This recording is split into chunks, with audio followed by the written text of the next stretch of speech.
সাকিব আল হাসান বাংলাদেশ ক্রিকেটের মহাতারকা। সাকিবকে নিয়ে বিতর্ক অনেক রয়েছে, তবে এই সাকিব বোলিং করে বাংলাদেশকে যে কত ম্যাচ জিতিয়েছে সেটা সত্যি অবিশ্বাস্য।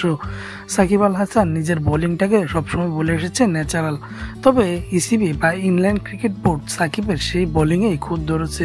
সাকিবের বোলিং অ্যাকশনে নাকি সমস্যা হয়েছে, এমনকি সাকিবের বোলিংও নিষিদ্ধ করা হয়েছে যে কোনো ধরনের ক্রিকেট থেকে। সাকিব এই মুহূর্তে শ্রীলঙ্কায় খেলছেন, তবে সেখানে নিখাতে একজন ব্যাটসম্যান হিসেবে কোনোভাবেই বোলিং করতে পারবেন না সাকিব আল হাসান।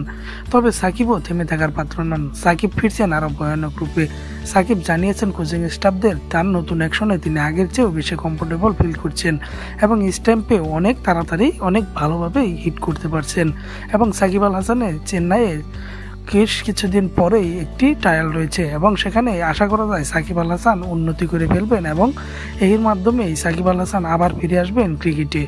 বোলিং করার জন্য সাকিব আল হাসানের যে ন্যাচারাল ট্যালেন্টটা রয়েছে সেটা দেখাবেন সাকিব নতুন অ্যাকশনে।